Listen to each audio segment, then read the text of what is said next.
উম্মতে মুহাম্মাদিয়াকে সরওয়ারে কায়নাত মুহাম্মদ আরবীর নামুসের রিসালাতের ইজ্জতের হেফাজতের প্রশ্নে আমাদের কাছ থেকে যদি কেউ নমনীয়তা আশা করে, আমরা বলবো তোমরা বোকার স্বর্গে বসবাস করছো।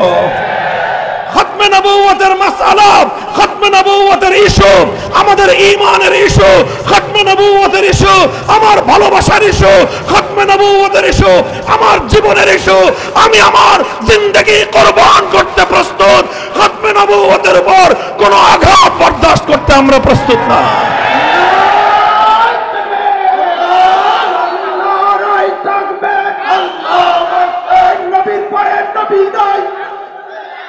সংসদে আইন চাই, নবীর পরে নবীর পরে নবী নয়, সংসদে আইন চাই, নারায়ে তাকবীর। আগামীর দিনে আমাদের প্রধান বিবেচনার বিষয়গুলোর মধ্যে এটা অন্যতম একটা বিষয় হবে। আমরা আল্লাহ নবীর ইজ্জতের প্রশ্নে কারো সঙ্গে নমনীয়তা প্রদর্শন করতে পারবো না। এই বাংলার মাটি শাহাদাতের রক্ত দিয়ে পবিত্র করা হয়েছে।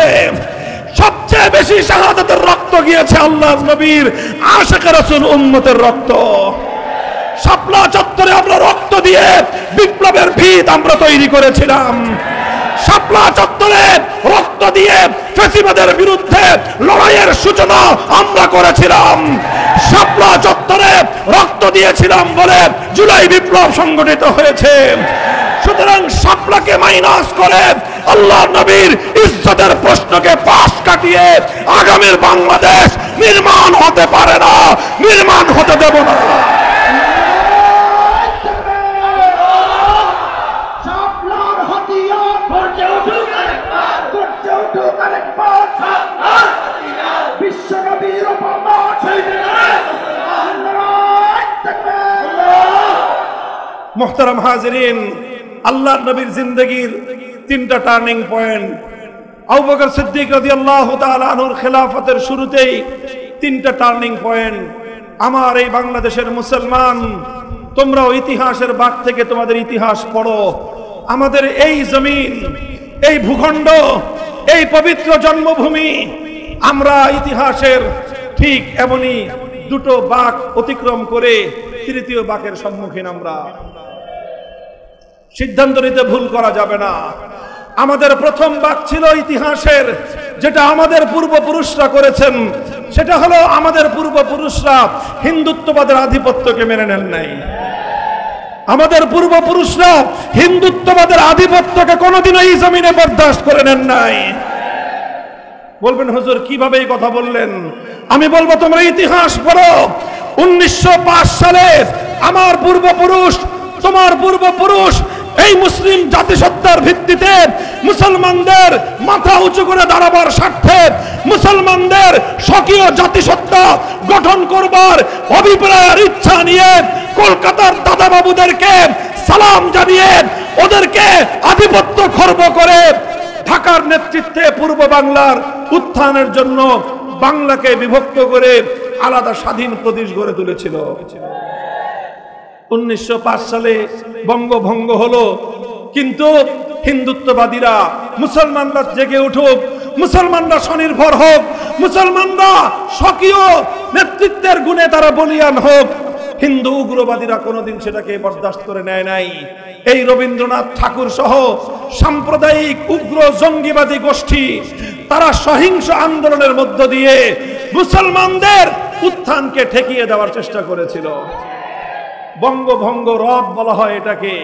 একবার আমরা বঙ্গভঙ্গ করলাম, এরপরে রবীন্দ্রনাথ গান গাইলো, ওমা তোর বদন খালি মলিন হলে মরি হায় হায় রে। অর্থাৎ বাংলা ভাগ হয়ে গেলে রবীন্দ্রনাথ আত্মচিৎকার শুরু করে।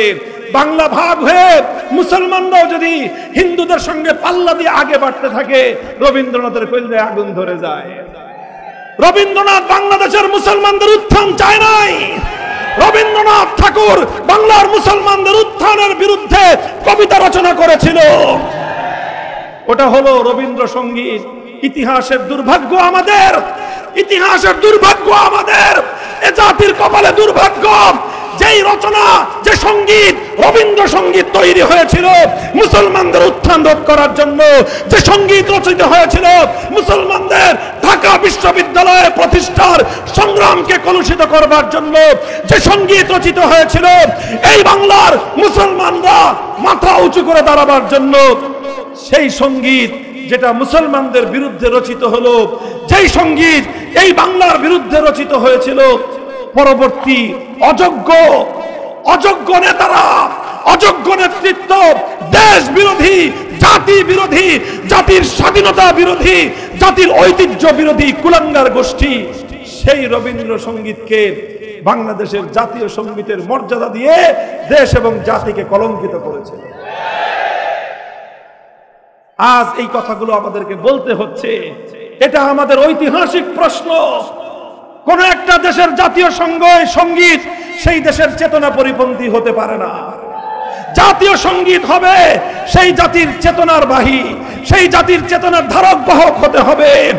আজ আমাদের কাদের উপর রবীন্দ্রসঙ্গীতকে যেটাকে চাপিয়ে দেওয়া হয়েছে জাতীয় সঙ্গীত হিসেবে, আমরা তার ঐতিহাসিক প্রেক্ষাপট আলোচনা করে বলতে পারি এই সঙ্গীত আমাদের জাতীয় চেতনার বাহী নয়, বরং এই সঙ্গীত আমাদের জাতীয় ঐতিহ্যের সঙ্গে সরাসরি সাংঘর্ষিক। কাজে আজ নতুন বন্দোবস্তের বাংলাদেশে আমরা সবকিছু নতুন চাই। একটি বাংলাদেশের শত শত বছরের ইতিহাস এবং ঐতিহ্যকে ধারণকারী একটি নতুন জাতীয় সঙ্গীত চাই আমরা। মোহতারাম হাজিরিন, বলতেছিলাম সেই 1905 সালে যখন তারা আমাদের বিরুদ্ধে ষড়যন্ত্র করে স্বাধীন পূর্ব বাংলার স্বকীয় উত্থানের বিরুদ্ধে ষড়যন্ত্র করেছিল, 1947 সালে আমাদের পূর্বপুরুষরা তার দাঁত ভাঙ্গা জবাব দিয়ে দিয়েছে। 47 সালে আমরা দিল্লির গোলামি মানি নাই, আমরা কলকাতার সঙ্গে থাকি নাই। আমরা বলেছি আমরা তোমাদেরকে দেখেছি, তোমরা আমাদের উন্নতি বরদাস্ত করো না, তোমরা আমাদের উন্নতি দু চোখে দেখতে পারো না, সুতরাং তোমরা আলাদা আমরা আলাদা।